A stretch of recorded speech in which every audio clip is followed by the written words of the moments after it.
한전.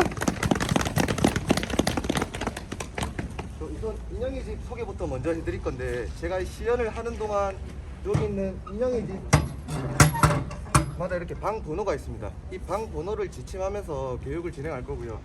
보시면 1번 방, 2번 방, 3번 방, 4번 방 이렇게 돼 있죠. 그리고 여기 지금 1번 방과 2번 방 중간에 통로가 있습니다. 개폐식으로 할 수 있는 통로가 하나 있고요. 그리고 여기 1번 방과 여기 2번 방과 4번 방의 위아래로 개폐가 되는 통로가 하나 있고요.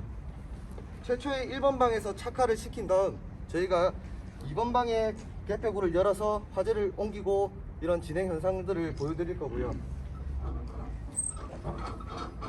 이건 제가 시뮬레이터 시연을 하는 동안 보실 수 있는 상상들에 대해서 이렇게 쫙 나열을 해놨는데, 자, 우선 화재가 처음에 발생하면 말하기, 성장기, 최성기, 세태기 이런 순으로 진행되는 건 아실 거고요. 또 화재 기류에 대해서 말씀드리면 층류가 있고 난류가 있습니다. 층류 같은 경우는 화재가 발생했을 때 저희가 최초의 1번 방에서 착화를 할 건데, 화재 초기에 화재가 발생했을 때 기류가 뭐 이렇게 상하 뭐 이렇게 난리치면서 퍼지는 게 아니고 평평하게 층을 이루면서 이렇게 올라오는, 연기가 올라오는 것을 보실 수 있을 겁니다. 보통 화재 초기에 많이 발생하는 기류고요. 그리고 여기 있는 난류라는 것은 화재 중기 후기 이렇게 접어들게 되면은 이 연기들이 소용돌이 치면서 나오는 것을 보실 수 있을 겁니다. 그거를 난류라고 하는데, 화재도 조금 어두운 색깔을 띠게 되겠죠. 화재 중기 후기가 되면. 그러니까 이처럼 저희가 화재 연기 이런 것만 봐도 화재가 어느 정도 진행되고 있구나 이런 것을 예측할 수 있다고 생각하시면 되겠고요. 그리고 양방향 기류와 단방향 기류가 있습니다. 먼저 양방향 기류는 1번 방에서 착화가 됐을 때 이 1번 방을 구획실이라고 가정을 하고 설명을 드리겠습니다. 한 구획실에서 착화가 됐을 때 아래쪽으로는 급기, 위쪽으로는 배기가 이루어집니다. 한 구획실 내에서 급기, 배기, 양방향이 이루어진다 해서 양방향 기류라고 하고요. 자, 여기 1번 방, 2번 방 사이에 통로가 있다고 설명드렸지 않습니까?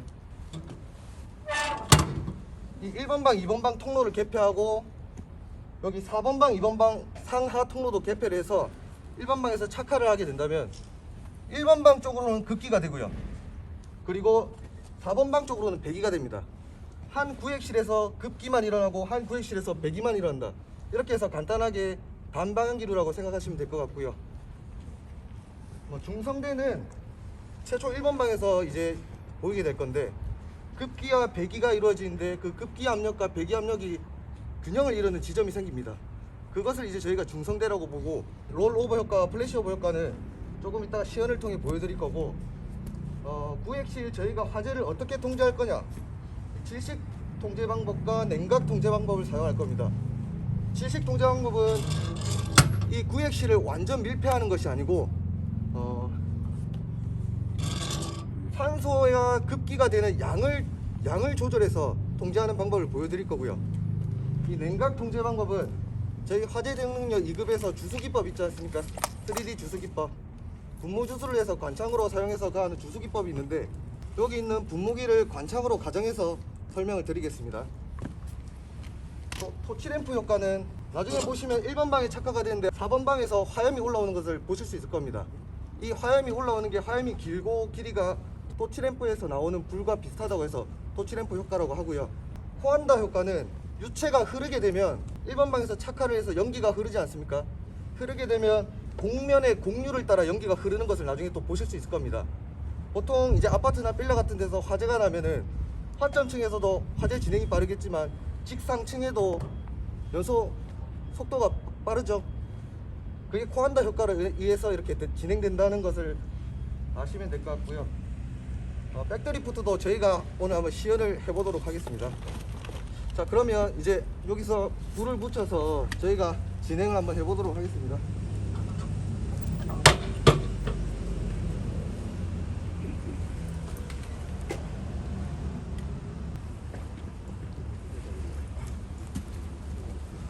자, 제가 지금 가연물을 이 구획실 중간에 놓은 것이 아니고 보시면 모서리 쪽에 놓은 것을 보실 수 있을 겁니다. 제가 모서리 쪽에 놓은 이유는 중간에서 일어난 화재와 모서리 쪽에서 일어난 화재의 성상이 다르다는 겁니다. 진행 속도도 다르고요. 일단 모서리 쪽에서 만약에 화재가 일어나면 산소를 360도에서 끌어들이겠죠. 근데 모서리 쪽에서 일어나면은 화염의 길이가 더 길어집니다. 그 이유가 뭐 모서리 쪽에 당연히 벽 쪽에 뭐 옮겨 붙을 수 있는 가연물들이 근접하고 뭐 이런 게 있어서 그런 것도 있지만, 모서리 쪽에서 화재가 발생하게 되면 중간에서 발생했을 때처럼 산소를 360도에서 끌고 오지를 못합니다. 그렇기 때문에 불완전 연소가 더 일어나는 거고요. 불완전 연소가 일어나면 화염의 길이가 더 길어지고요. 이 가연물마다 연기가 생성되는 연기 색깔이 다르긴 한데, 보통 화재 초기에는 흰색 연기가 많이 생성이 되죠. 자, 불이 붙는 동안 잠깐 칠판을 보시면은 연소의 3요소를 먼저 한번 설명을 드리겠습니다. 다들 아실 테지만, 자, 연소의 3요소가 가연물, 저마원, 산소 공급원 이렇게 세 가지가 있죠. 근데 외국에서는 이 가연물을 퓨얼, 연료라고 부릅니다. 저희가 어떤 단어를 딱 듣게 되면 이 머릿속에 이미지화가 그려지기 마련인데, 저 같은 경우는 가연물이라고 하면은 뭐 책상, 의자, 침대, 탁상 뭐 이런 것들이 떠오르는데, 이것을 이제 연료라고 하는 순간 이게 액체 가연물, 뭐 기체 가연물 이런 것까지 다 포함되는 뭔가 확장되는 범위가 될 수 있겠죠. 산소 공급원은 그냥 산소고요. 점화원은 열입니다. 열. 그리고 여기 온도축 그래프와 시간축 그래프가 있는데, 보통 저희 소방관들이 화재에 개입을 하지 않으면은 이런 종영 그래프가 형성됩니다. 뭐 발화기, 성장기, 최성기, 세태기 이런 그래프가 되겠죠.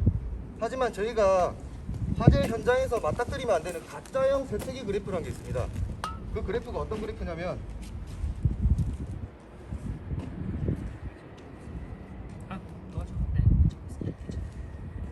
자, 이런 낙타 형태의 그래프라고 합니다. 우리 대원들이 한 이 지점에서 내부를 보니까 연기도 많이 없고 많이 죽어든 것 같고 화염도 꺼져 있네 해서 이제 무분별하게 개구부를 다 개방하고 창문을 깨고 이렇게 돼버리면은 화재가 다시 치고 올라갈 수 있겠죠. 뭐 이 현상을 예를 들면 이 백드리프트 현상 중에 하나가 될 수 있겠습니다. 물론 현장에서 백드리프트가 발생하는 게 흔치는 않은데, 그런 거를 이제 염두에 두시고 현장 활동을 하시면 도움이 될 것 같아서 제가 이런 그래프를 또 한번 찾아봤고요. 자, 이제 화염이 조금씩 벽면을 타고 상부 쪽까지 진행되고 있는 것을 보실 수 있을 겁니다.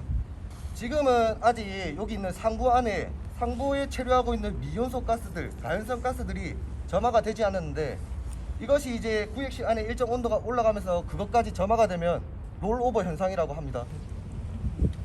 자, 지금 또 연기를 한번 보시면은 이제 위쪽에는 지금 배기가 되고 있고요. 아래쪽에는 극기가 되고 있으면서 중간 정도 여기가 중성대가 형성된 것을 보실 수 있을 겁니다. 지금 현재 바람이 조금 불고 있어서 이제 육안으로 보시기 좀 힘드실 수도 있는데, 보시면 층류가 형성되면서 중성대가 지금 자리 잡혀 있는 것을 눈에 보실 수 있고요. 자, 지금 상부에 체류하고 있던 미연소 가스들의 점화가 되어서 롤오버 현상을 보실 수 있을 겁니다. 화염이 벽면을 타고 굴러나오는 현상들이 보이시죠? 자, 이것을 롤오버 현상이라고 하고, 가연물 하나를 1번 구획실 입구 쪽에 넣을 건데, 이걸 넣는 이유는 플래시오버 현상을 관찰하기 위해서입니다.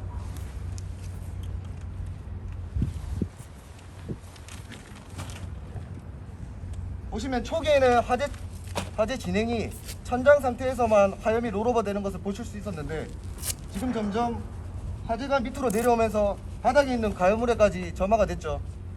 이렇게 구획실 상부에 체류하고 있던 미연소 가스들이 점화가 돼서 그 점화된 열들, 복사열들로 인해 하부에 있는 가연물까지 영향을 미쳐 화실 전체가 일순간적으로 불이 붙는 것을 플래시오버 효과라고 하고요. 지금 밑에 붙은 거 맞죠?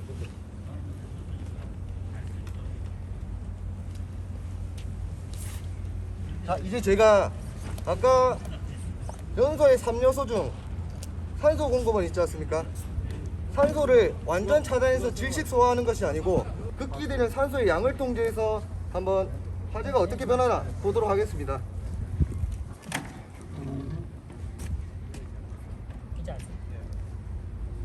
보시면 문은 완전 닫지 않았고요. 완전 질식 소화하는 게 아니고 유입되는 산소의 양을 조금 통제해봤습니다. 이제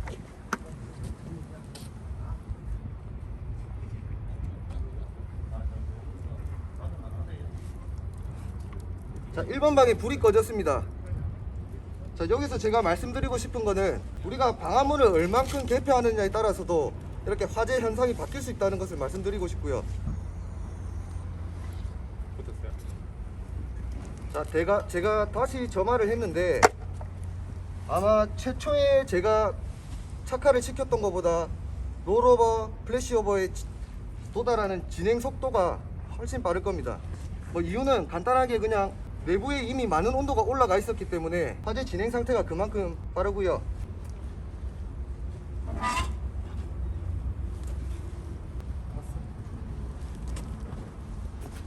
자, 아까와 똑같은 방식으로 1번 방의 문을 한번 닫아서 산소의 양을 한번 통제해 보겠습니다.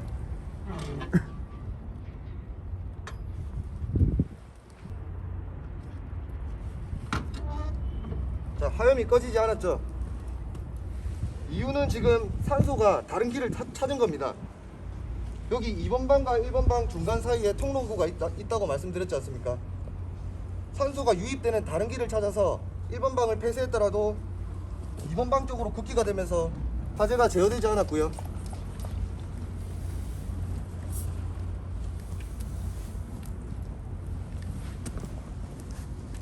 4번 방 개방해 주세요. 4번 방 개방. 그리고 안에 것도. 아, 예.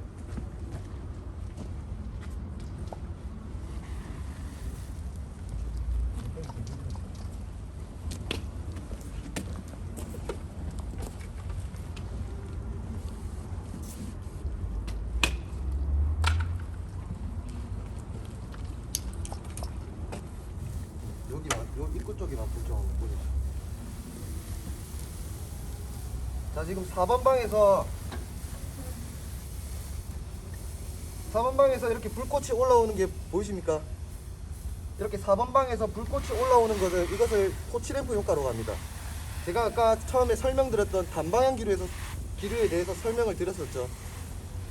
이게 만약에 저희 대원들이 3번 방에서 이렇게 현장 활동을 하고 있었는데 잘못되게 계급으로 이렇게 개방하는 순간 순식간에 단방향 기류로 바뀌면서 이렇게 토치램프 효과를 가져올 수 있습니다. 자, 그런 거를 유의해서 봐주시면 될 것 같고요.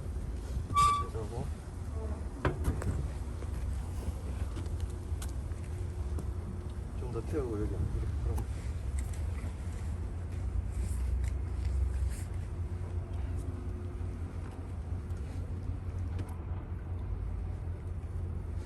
자, 연기 색깔도 보시면은 아까 화재 초기에 생성됐던 연기 색깔은 흰색에 가까웠습니다.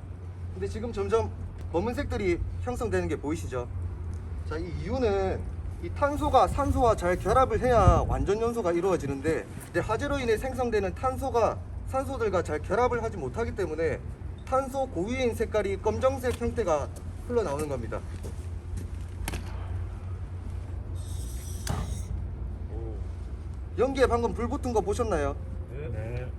자, 이렇게 상부에 이런 미온소 가스가 가연몰이 또 될 수 있다는 겁니다.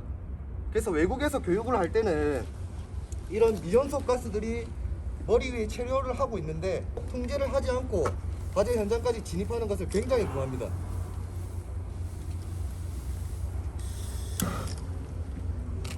자, 순간 불이 붙었죠. 순간 불이 붙는 것을 이제 인하점 플래시 포인트에 도달했다고 하고요.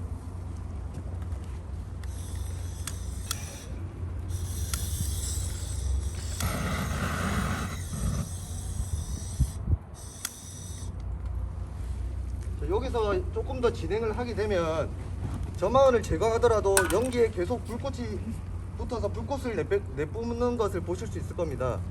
그거를 이제 발화점 플래시 포인트에 도달했다고 하고요. 보통 이렇게 3번 방에서 화염이 뿜어져 나오고 있으면은 3번 방을 진입하고 싶은 마음이 제일 많이 들 텐데, 그럴 때는 이렇게 3번 방에서 화재를 진압하는 것보다 최초 착가했던 1번 방을 진압하는 게 제일 효과적입니다. 자, 일단 2번 방의 문을 닫는 순간 4번 방에서 뿜어져 나오던 화염의 길이가 많이 줄어들었죠. 그거는 산소의 양을 통제해서 그런 거고요.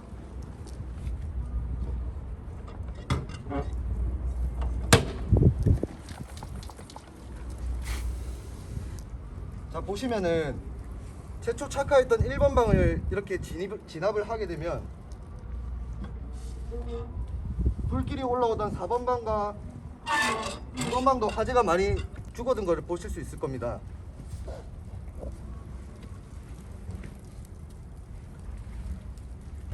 자, 지금 연기에 이 가연성 가스, 미온소 가스 연기에 계속 불이 붙어서 올라가는 것을 보실 수 있을 겁니다. 자, 이제 불이 붙었으니까 미온소 가스가 아니겠죠.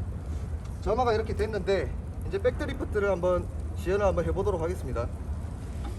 자, 하나, 둘, 셋.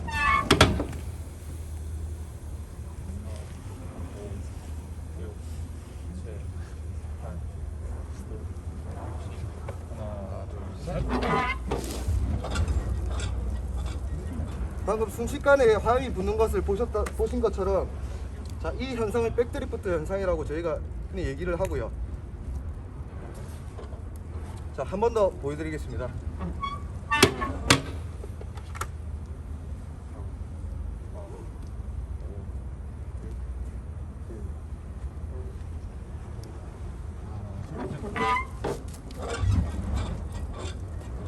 연기가 많이 나서 잘 안 보이셨을 수도 있는데 백드리프트 현상이 한 번 더 발생했습니다. 이제 구획실 내부에 훈소가 진행 중인 상태에서 이제 산소가 부족한데 순식간에 그 산소가 이제 구획실 내부에서 유입이 되는 순간 부족했던 산소가 이제 폭발적으로 일어나면서 백드리프트 현상이 발생하게 되는 거죠. 3D 주소 기법, 아까 냉각 기법으로 이번에는 백드리프트가 발생을 하는지 안 하는지 한번 보도록 하겠습니다. 일단 닫아주세요.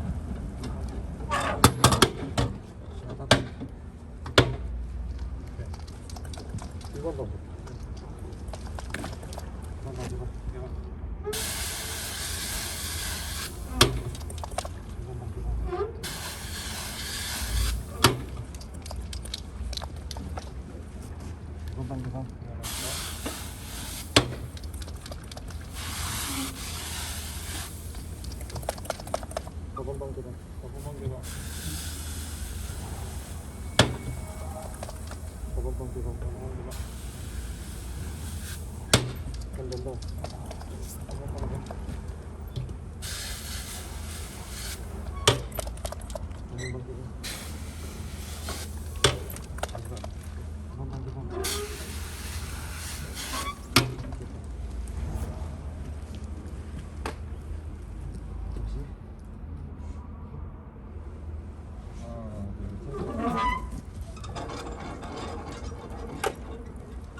자, 백드리프트가 일어나지 않았습니다.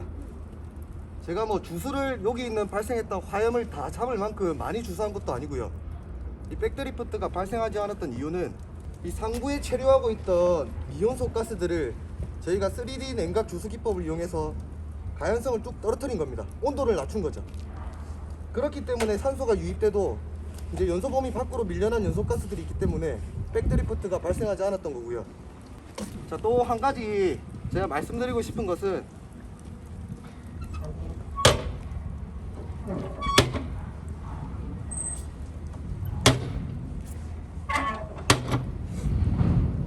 저희가 3번 방에서 만약에 화재가 처음에 발생을 하면 아파트라고 가정하겠습니다.